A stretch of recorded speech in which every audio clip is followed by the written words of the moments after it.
इसलिए देवियों से भी प्रार्थना है, क्योंकि देवियों के हाथ में ज्यादा जिम्मेवारी है, इसलिए हम तो माताओं से ही प्रार्थना ज्यादा करते हैं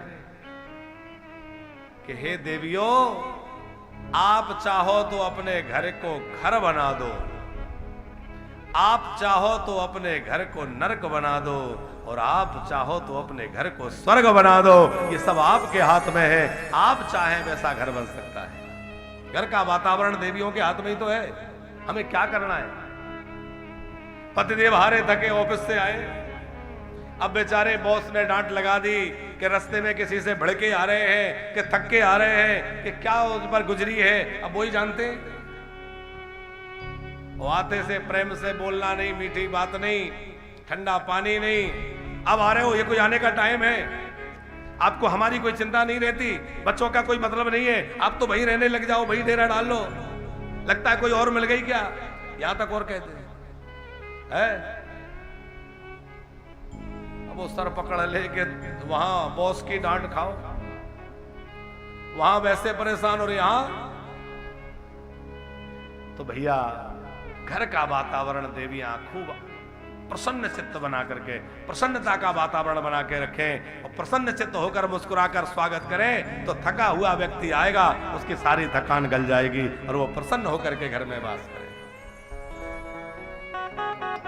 जहां सोमति तहां संपत्ति नाना, जहां सुमति तहां संपत्ति नाना,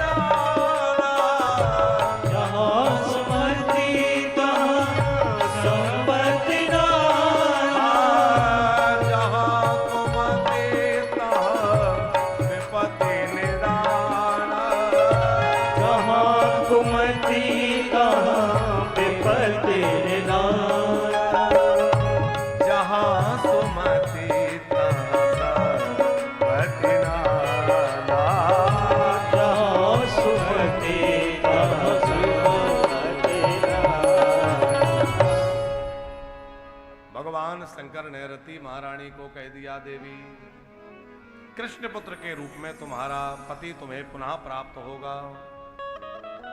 अब प्रद्युम्न जी को जन्म दिया रुक्मणी जी ने, अभी 10 दिन के भी नहीं हुए थे, एक असुर हरण करके ले जाके समुद्र में फेंक दिया, समुद्र में मछली निकल गई। अब भगवान की लीला देखो, सृष्टि की क्या व्यवस्था है। गौतम जी, हम चाहें कि हम अपने प्रारब्ध से बच के भाग लें, ये हो नहीं सकता। आप दुनिया में कहीं चले जाइए, किसी गुफा में घुस जाइए, पर आपका जो किया हुआ अच्छा बुरा कर्म है वो आपके पीछे पीछे वही पहुंच जाएगा, है? पहुंचेगा कि नहीं? तुलसी जही जस भव्यता तैसे ही मिले सहाय, आप आवे ताए पई नहीं ताए तहां ले जाए। एक बार स्वर्ग में देवताओं का कोई समारोह था, सभा लगी थी और सब देवता जा रहे थे, तो भगवान नारायण भी पधारे। तो भगवान नारायण के वाहन है गरुड़ जी, गरुड़ जी पर बैठकर भगवान पधारे। ध्यान से सुनना ये प्रसंग को। और गरुड़ जी को बाहर छोड़ करके भगवान सभा में चले गए। गरुड़ जी बाहर विराजमान थे। देव ऋषि नारद आए और नारद जी वहां एक डाल पर बैठा हुआ, कहीं बैठा हुआ एक कबूतर उन्होंने देखा, कहीं बैठा था, और कबूतर को देख करके नारद जी को हंसी आई और नारद जी हंसे और अंदर चले गए। थोड़ी देर बाद जो है यमराज आए। यमराज ने कबूतर को ध्यान से देखा और सिर हिलाते हुए वो भी अंदर चले गए। गरुड़ जी समझ गए हो ना हो आज इसकी मृत्यु है। नारद जी हंसे, मतलब गड़बड़ है। और उसके बाद यमराज इसको देख करके सर हिला रहे थे, इसका मतलब यमराज आज अपने दूत भेजेंगे इसको लेने के लिए। अब मैं पक्षियों का राजा हूं, मुझे इसकी सहायता करनी चाहिए। छोटा सा जीव है बेचारा। अभी तो स्वर्ग में जो उत्सव चल रहा है उसमें समय लगेगा। मैं इसको अपनी पीठ पर बिठाकर इतनी दूर छोड़ आऊंगा कि जहां यमराज के दूत भी ढूंढ ना पाए। और गरुड़ जी ने देर नहीं की, बिना समय गवाए उस कबूतर को उठाया, अपने ऊपर बिठाया और लेकर उड़े। अब गरुड़ जी की गति तो बहुत तीव्र है। तेज गति से उड़ते भये गरुड़ जी लेकर गए और तेज गति से जाते भये गरुड़ जी ने समुद्र के बीचों बीच एक टापू था, उस पर ले जाके छोड़ दिया। और जैसे ही छोड़ा, लौटने लगे। थोड़ी दूर चले लौट करके और सोचा कि देखो तो सही। तो पलट के देखा तो क्या देखते हैं कि वहां एक बिल्ली पहले से बैठी थी। उसने झपट्टा मारा और कबूतर को वो दबोच चुकी थी, मार चुकी थी। आश्चर्य में पड़ गए, ये क्या हुआ। लौट के आए और जब लौट के आए तो नारद जी लौटे, उनसे पूछा कि ये सब क्या था, आप हंसे क्यों थे। बोले मैं हंसा इसलिए था कि ये छोटा सा जीव यहां बैठा है, इसकी मृत्यु यहां से हजारों हजार मील दूर बैठी है। ये कितनी भी तेज गति से उड़ ले पर उतने समय में वहां नहीं पहुंच सकता जितनी देरी में इसकी मृत्यु होने वाली है। थोड़ा सा समय बचा है। अब इतने कम समय में ये इतना सा कबूतर वहां कैसे पहुंचेगा। और ना वो बिल्ली की गति इतनी है कि वो समुद्र को पार करके यहां आ जाए, वो भी नहीं आ सकती। तो कहां तो इसकी मृत्यु बैठी है, कहां ये बैठा है। समय थोड़ा सा बचा है, अब जाने क्या होगा। हमने कहा जो ठाकुर जी करे वही होगा। नारद जी इसलिए हंसे कि पता नहीं क्या होगा। और आपने व्यवस्था बना दी, आप ले गए और जाकर के वो काम समय पे करा दिया। गरुड़ जी बहुत पछताए, पर एक बात सोचने लगे कि भैया जो विधि है, जो विधान है, जो होना है वो होगा। तो राई घटे ना तिल बढ़े, जो होना है वो होगा। लेकिन हां, भावहि में सकै त्रिपुरारी, भावहि में सकै त्रिपुरारी, भावहि में सकै त्रिपुरारी, भावहि में सकै त्रिपुरारी, भावहि में सकै त्रिपुरारी, भावहि में सकै त्रिपुरारी। भगवान शंकर देवादिदेव महादेव आपके भावी माने प्रबल, आपके प्रारब्ध को भी भगवान महादेव मिटा सकते हैं। अब एक प्रश्न खड़ा होता है कि जब भगवान शंकर प्रारब्ध मिटा सकते हैं तो ऐसा क्यों कहा गया है। वही है सोई जो राम रचिरा का, वही भोले बाबा तो कह रहे हैं। इसका अर्थ यह है गौतम जी कि हमारे प्रारब्ध जन्य कोई भावी है और भगवान का भजन किया जाए तो भगवान उसको मिटा देंगे। लेकिन यदि भगवत इच्छा से कुछ हो रहा है तो उसको भगवान शंकर भी नहीं मिटाएंगे। तो जो भगवान की इच्छा से हो रहा है उसमें तो भोले बाबा भी कोई रोक नहीं लगाएंगे, क्योंकि वो भगवान की इच्छा है। लेकिन हमारे कर्मों के अनुसार, प्रारब्ध अनुसार कुछ अनिष्ट होने वाला है और हम शिव की शरण ग्रहण कर लें, हम भगवान बाल कृष्ण की शरण ग्रहण कर लें तो वो प्रारब्ध धीरे धीरे कम हो जाएगा, घट जाएगा। अब सम्रासुर उस बालक को ले गया, मछली ने निगल लिया। मछुआरों के जाल में मछली फंस गई। मछुआरों ने वो मछली सम्रासुर को भेंट करी। सम्रासुर के यहां मछली का पेट काटा गया तो उसमें से सुंदर मनुष्य बालक सब देखकर आश्चर्यचकित हो गए। वो रति महारानी जो कामदेव की पत्नी वहां सेवा में लगी थी, उन्हीं को बालक दिया गया। और नारद जी ने भेद बतलाया, ये आपके पतिदेव हैं। वो तो बड़ी प्रसन्न हो गई। फिर उस बालक को उन्होंने पालन किया। धीरे धीरे बालक बड़ा हुआ और जब बालक बड़ा हो गया तो दोनों के बीच जयमाल हो गया। वो तो एक दूसरे को पहचान गए। जयमाल होने के बाद श्री प्रद्युम्न जी महाराज ने सम्रासुर को युद्ध के लिए ललकारा। युद्ध हुआ और सम्रासुर का वध श्री प्रद्युम्न जी महाराज ने कर दिया, मार डाला। उसके बाद भगवान के द्वारिका धाम को जो है प्रद्युम्न जी महाराज अपनी देवी के सहित पधारे। बोले भक्त वत्सल भगवान की। और सुंदर कथा है कि द्वारिका पधारे और द्वारिका में आकर के खूब उत्सव हुआ। फिर भगवान का दूसरा विवाह जामवंत जी की बेटी जाम्बवती से हुआ श्यमंतक मणि प्रकरण में। तीसरा विवाह सत्राजित की बेटी सत्यभामा से हुआ। भगवान का चौथा विवाह यमुना महारानी कालिंदी जी से हुआ। पांचवा विवाह उज्जैन राजा के बेटी मित्रवृंदा से हुआ। छठवां विवाह कौशल नरेश की बेटी नग्नजिति जिनका एक नाम सत्या था उनसे हुआ। सातवां विवाह भद्रा महारानी से और आठवां विवाह लक्ष्मणा जी से। ये भगवान के 8 मुख्य विवाह हुए। और फिर 16,100 विवाह एक साथ हुए। 16,100 वो कहां हुए? कलावती भैया 16,100 विवाह कहां हुए? वो राक्षस ने बंदी बना रखा था ना वो देवियों को। कौन थे वो राक्षस? भौमासुर है भैया, भूल जाते हैं। भौमासुर नाम का राक्षस था। देखो हम बीच बीच में पूछते इसलिए है कि आप लोग सावधान बने रहे हैं। भौमासुर नाम के राक्षस ने तमाम राजाओं की कन्याओं का हरण कर लिया, बलपूर्वक उठा लाया, जीत के युद्ध में बंदी बना लिया और इतना बलवान था कि देवताओं के अधिकार छीन लिए। देवताओं ने द्वारिकाधीश से प्रार्थना करी, हे भगवान द्वारिकानाथ, आप इस भूमि पर विराजमान हैं, लीला कर रहे हैं और ये दुष्ट हमें सता रहा है, इससे हमें छुड़ाइए। भगवान सम्रासुर से युद्ध करने गए, मुरदैत्य को मारा। भगवान का नाम मुरारी हुआ। सम्रासुर से भगवान का युद्ध हुआ। सम्रासुर को भगवान ने पृथ्वी के कहने से मार डाला और सम्रासुर के मरते ही वो सब देवियां जो है स्वतंत्र हो गईं। अब जाओ, तुम्हारे बंधन खुल गए। अब वो चिंता में पड़ी थी, कहां जाए, कौन रखेगा, कौन हमें संभालेगा। वो बहुत निराश हो रही थी। भगवान ने कहा निराश मत होइए, जिसका कोई नहीं है उसका मोर पंख वाला है?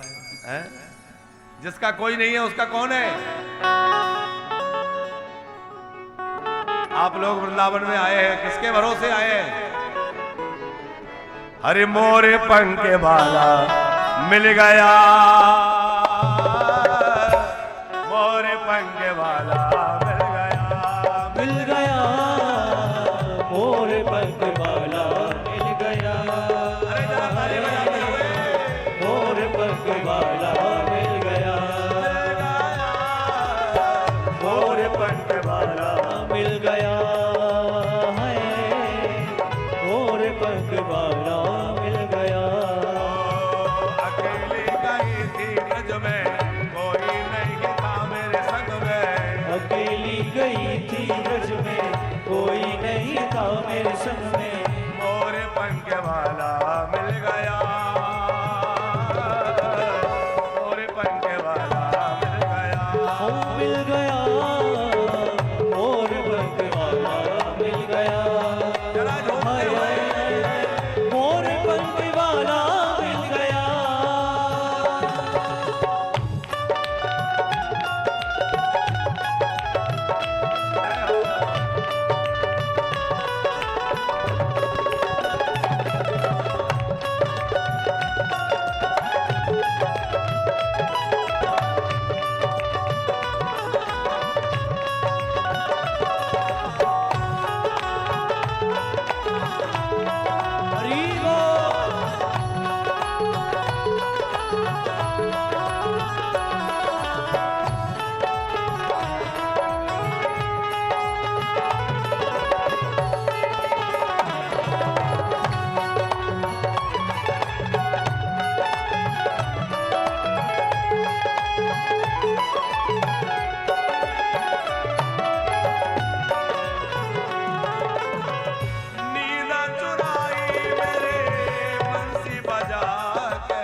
मेरे मन में गई थी मैं वृंदावन में।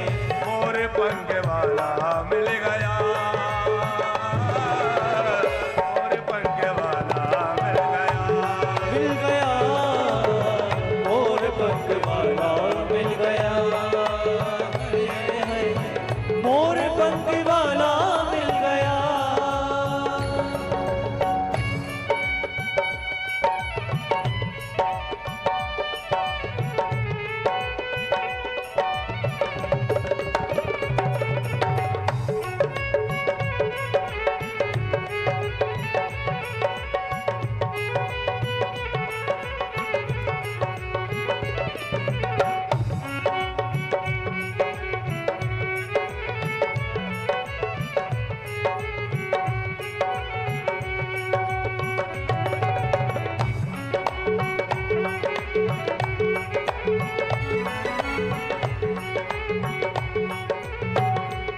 श्री राधे।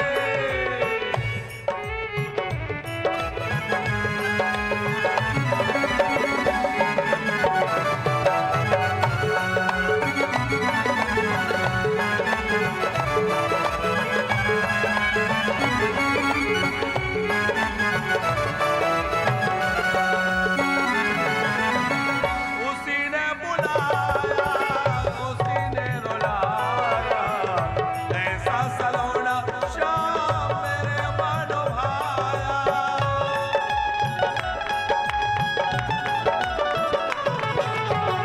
उसी ने बुलाया, उसी ने रुलाया, ऐसा सलोना श्याम मेरे मन भाया। ओ उसी ने बुलाया, उसी ने रुलाया, एक नैया ऐसा सलोना श्याम मेरे मन भाया।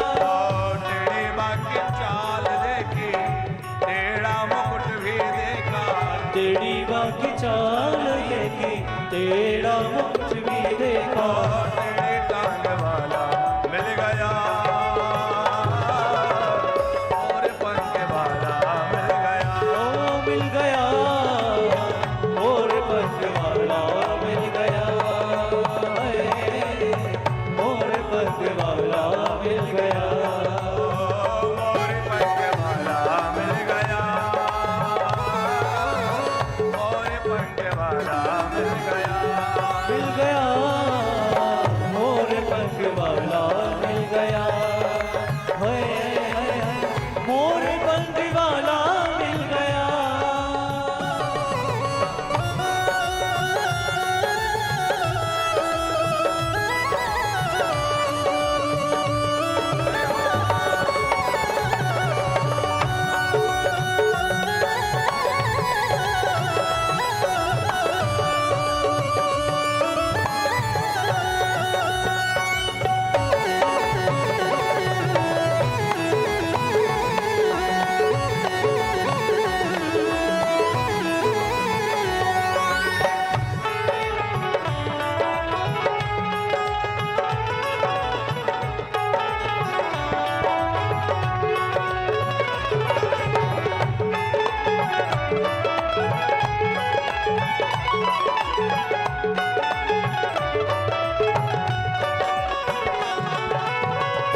बाके बिहारी मेरे हृदय में बसाओ, तेरे बिना श्याम सुंदर का चैन पाओ।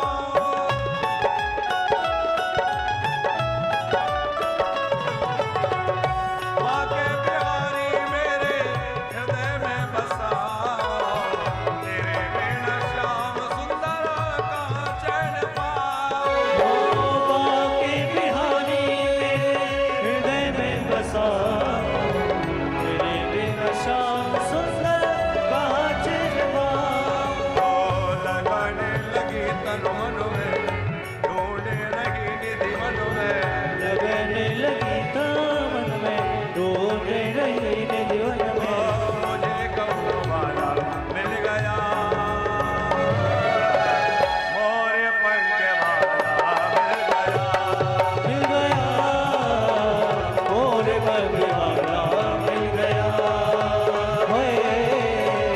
मोर पंख वाला मिल गया।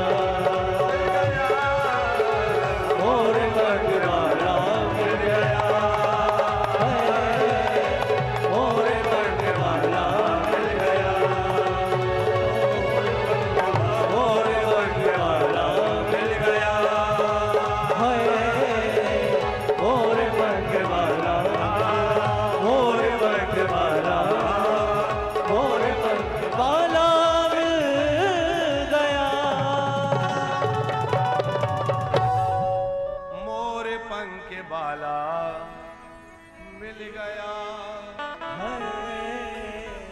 मोर पंख वाला मिल गया। बोल मोर पंख वाले की जय। सबके नाथ द्वारिका नाथ है।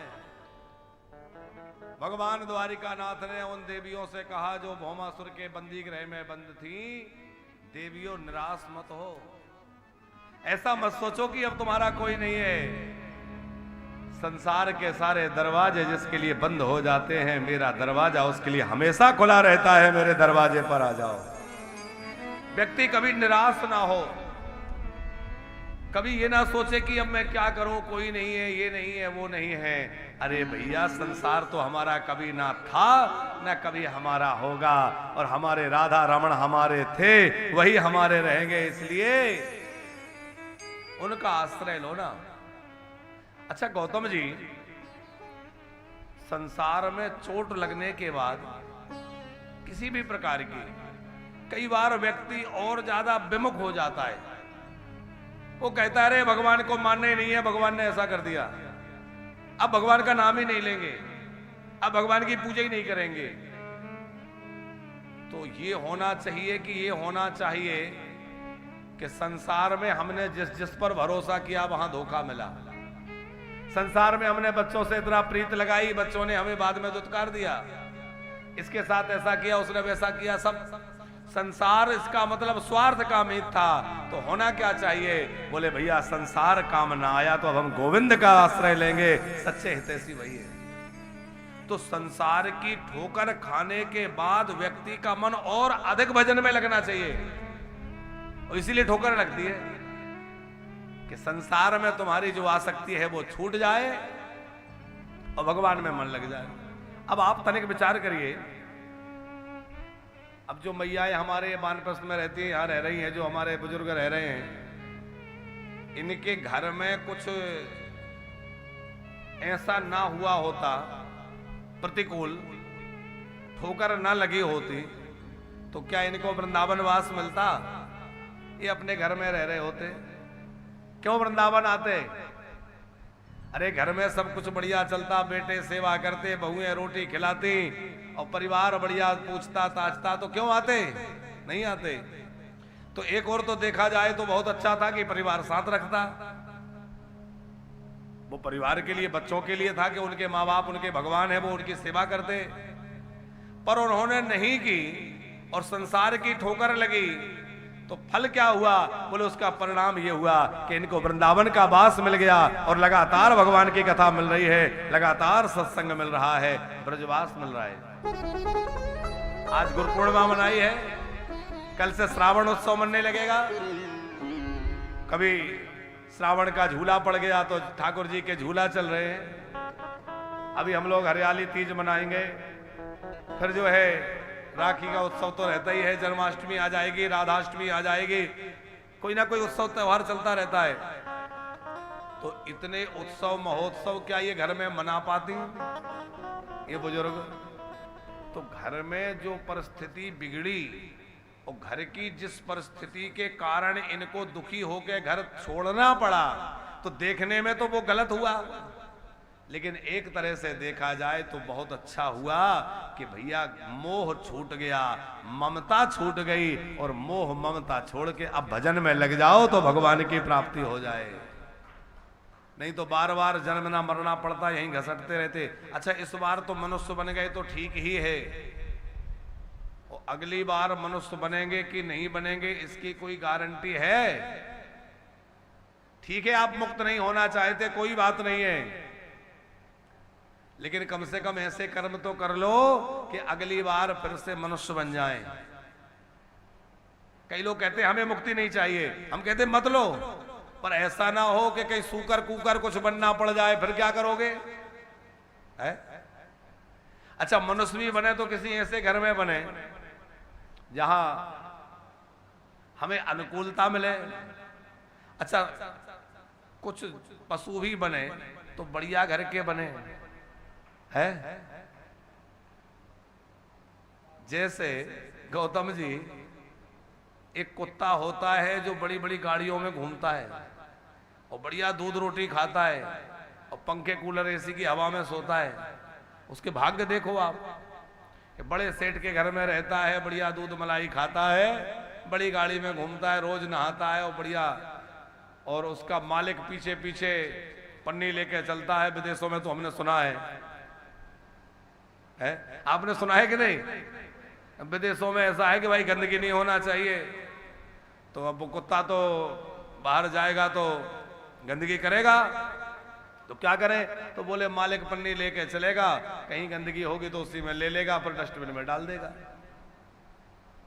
तो उसका भाग्य है। तो भाई ऐसा कुछ बने, पशु भी बने तो किसी बढ़िया घर के बने, तो उसके लिए भी तो बढ़िया कर्म करने पड़ेंगे। अब कर्म बिगड़ गए तो जाने कहां होंगे। इसलिए भैया भगवान ने हमें मनुष्य बनाया है, तो मनुष्य बनकर के ऐसे सत्कर्म करें कि जिन सत्कर्मों के प्रभाव से हमारा अगला जन्म सुधर जाए। इस बार तो जो हुआ सो हुआ, पर अगला तो सुधर जाए। ये मत सोचो कि इस बार हमारे साथ ये हुआ, अब हम भगवान का नाम ही नहीं लेंगे। अरे ये सोचो कि भगवान ने कृपा करके इस बार मनुष्य बनाया था, हमसे कुछ चूक हो गई, ठीक से भजन नहीं हुआ, साधन नहीं हुआ। अच्छा विचार करो, भगवान ने कृपा ज्यादा करी है कि कष्ट ज्यादा दिए हैं? इतना कुछ भगवान ने दिया है, सुंदर शरीर दे दिया, अच्छे परिवार में जन्म दे दिया, अच्छे लोगों के बीच में वास दे दिया, वृंदावन जैसा धाम दे दिया, लगातार सत्संग दे दिया। इतना सब मिलने के बाद भी हम शिकायत करें कि भगवान ने ये नहीं दिया और वो नहीं दिया, तो हमसे बड़ा मूर्ख कौन होगा? और फिर कहें कि हम भगवान का नाम ही नहीं लेंगे। अरे राम राम राम, भगवान की क्या गलती है? दोष हमारा है। इसलिए खूब भजन करो, खूब भगवान का नाम लो, संसार से मन हटा करके मन राधा रमण के चरणों में लगा लो और राधा रमण से प्रार्थना करो, प्रभु अब हम आपके शरण में आ गए हैं, अब आप हमारे हैं और हम आपके हैं, अब हमारा कोई नहीं है। भगवान ने माया के बंधन, मोह के बंधन छुड़ा दिए, अब तो आपके बन गए, हमें अपना बना लो। खूब भगवान से प्रार्थना किया करो, खूब राम राम राम राम जपा करो, खूब कीर्तन किया करो। हमारी माताएं तो राम नाम लेखन करती हैं, बड़ा अच्छा लगता है। आप देखिए यहाँ हमारे यहाँ भोपाल से हमारे बड़े अच्छे प्रिय भक्त हैं श्री राजीव लोचन श्रीवास्तव जी, उनकी बहन जी हैं श्री कुमुदलता जी। उन लोगों ने वहां से राम नाम लेखन की पुस्तका छपा करके भिजवाई, बड़ा प्रेम रखते हैं। उन्होंने एक बार सुन लिया, हमने कथा में कभी कह दिया कि अभी हम जिस कमरे में रह रहे हैं वो किसी और को देना है, भैया हमारा तो अपना कमरे का भी ठिकाना नहीं। उन्होंने कहा महाराज जी हम आपको एक कमरा गिफ्ट करेंगे। हमने कहा भगवान आपकी भावनाओं को खूब कृपा करे कि आपकी भावना इतनी। उन्होंने भी 2 कमरे या 3 कमरे यहाँ ले रखे हैं, तो उन्होंने अभी राम नाम लेखन की पुस्तकाएं भिजवाई हैं। और हमारी जो माताएं यहाँ रहती हैं, जो बुजुर्ग रहते हैं, ये लोग खूब राम राम राम राम लिखते हैं। तो राम नाम लेखन भी करें, राम नाम का जप भी करें और जितना हो सके भगवान का भजन करें। अब तो बहुत बढ़िया बात है कि हमारे यहाँ राम राजा सरकार भी विराजमान हो गए।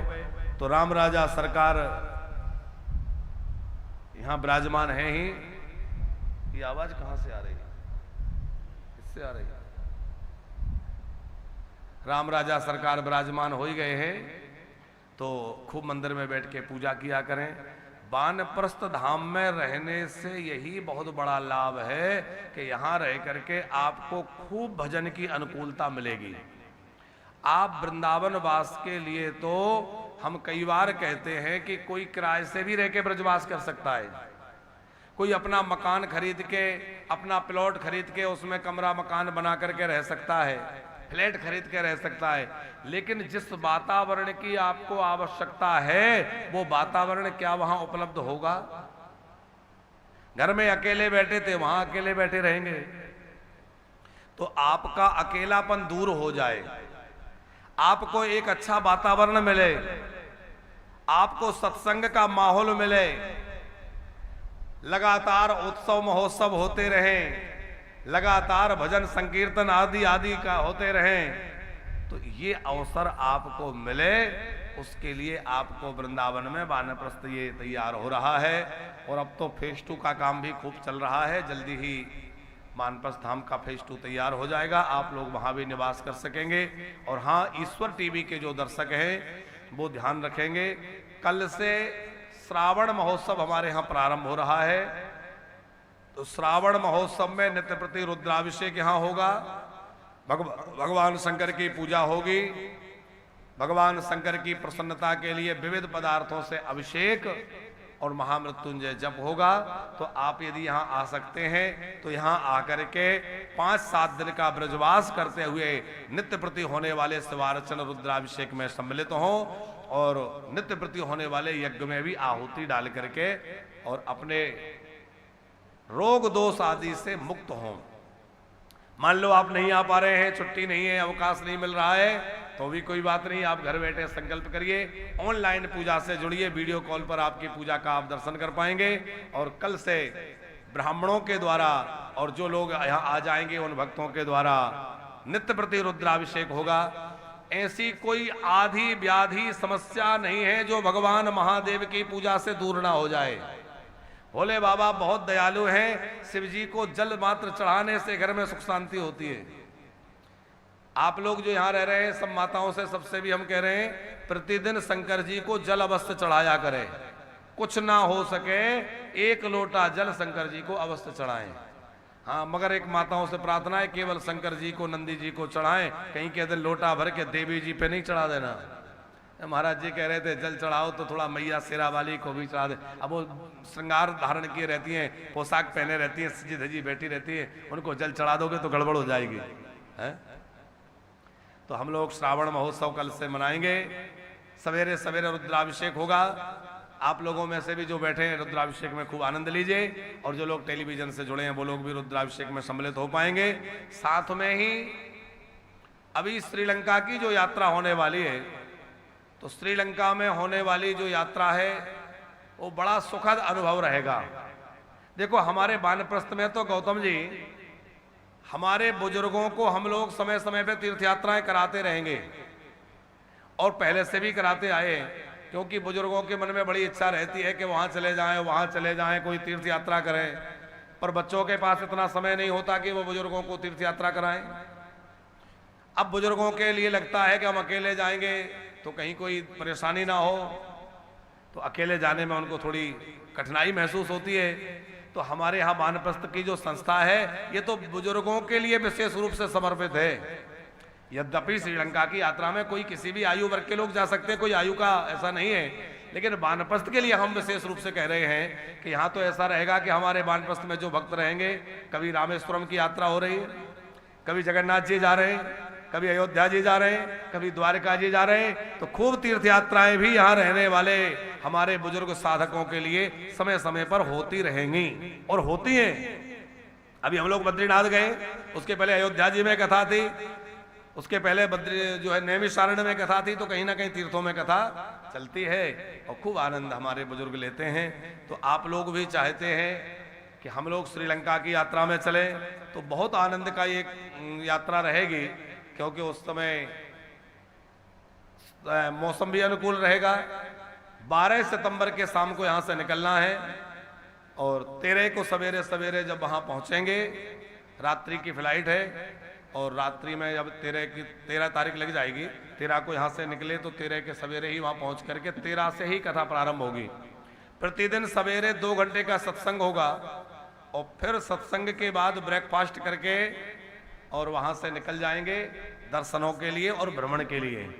तो बढ़िया सुंदर गाड़ियों के द्वारा वहाँ सब जगह घुमाया जाएगा। जो भी वहाँ के दर्शनीय स्थल हैं उन सब में आप घूम सकेंगे और एक बड़ी सुखद आनंददायक यात्रा रहेगी।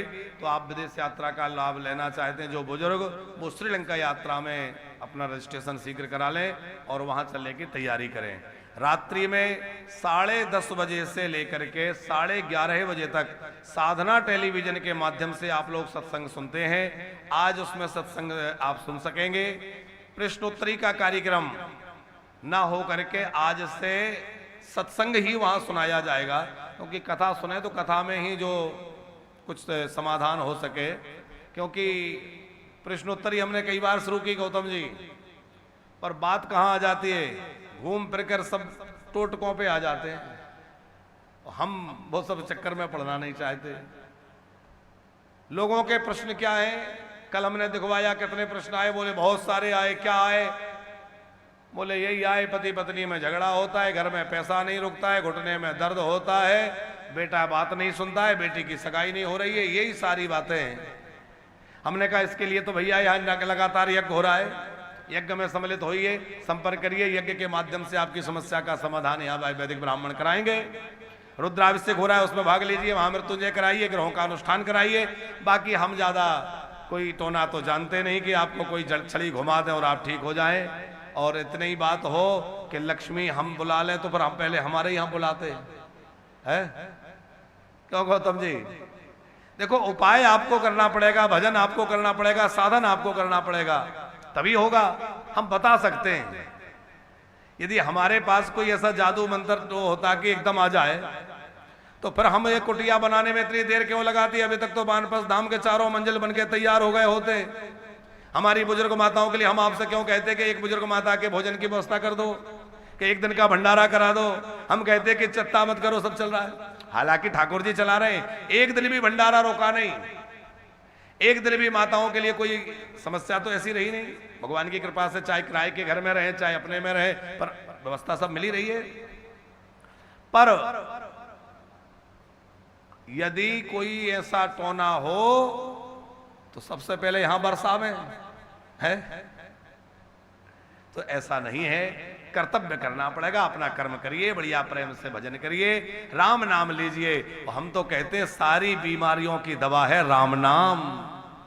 भैया राम राम जपिए, राम नाम लेने में जितना सरल है महिमा उतनी ही अधिक है।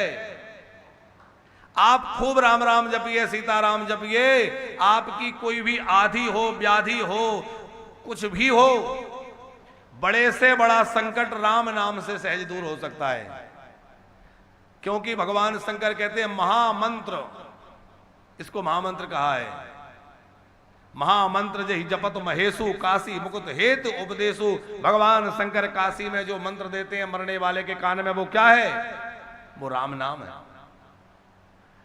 तो आप लोग राम नाम का आश्रय लिए रहिए, भगवान नाम जपते रहिए, आपके सब संकट भगवान दूर करेंगे। और आप लोग वानप्रस्थ की सेवाओं में लगातार जुड़ते हैं। आज ये कथा यहाँ विश्राम हो जाएगी, उसके बाद भी सेवाएं तो लगातार चलती हैं। रात्रिकालीन सत्संग से आप जुड़े रहिए। रात्रि में कथा का प्रसारण साधना टेलीविजन पर 10:30 बजे से लेकर के 11:30 बजे तक रहेगा। तो रात्रिकालीन उस सत्संग से आप जुड़ करके सत्संग का लगातार लाभ ले पाएंगे। अभी कुछ भोपाल प्रवास रहेगा, उसके बाद अगली कथा जो रहेगी वो 5 अगस्त से श्री शिव महापुराण की कथा यहाँ पर होगी। श्रावण का महीना रहेगा, रुद्राभिषेक नित्य प्रति चलेगा ही, और उस समय पार्थिव शिवलिंग भी बनेंगे। और 12 तारीख तक, कि 11 तक है, 5 अगस्त से 11 अगस्त तक शिव महापुराण की कथा यहाँ रहेगी। आप उस शिव महापुराण की कथा में पधार सकते हैं, आकर के उसका लाभ लीजिए, या नहीं आ सकते हैं तो घर बैठे सुनिए।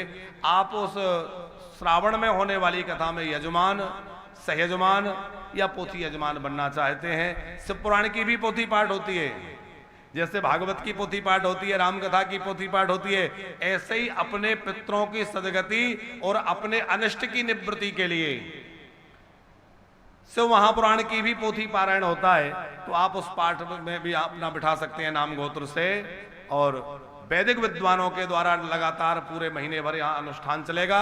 उसमें ग्रहों का अनुष्ठान, महामृत्युंजय अनुष्ठान, अथवा जो नवग्रह शांति प्रयोग यहाँ कराया जाएगा हमारे आचार्य जी के मार्गदर्शन में, तो नवग्रह शांति, महामृत्युंजय अनुष्ठान और रुद्राभिषेक के कार्य से आप जुड़ सकते हैं। कुछ महानुभावों ने वानप्रस्थ में अपनी सेवाएं समर्पित की हैं, उनके नामों की घोषणा के पश्चात हम लोग शेष कथा क्रम को श्रवण करेंगे और आगे की कथा की यात्रा करेंगे। बोले वृंदावन बिहारी लाल की जय।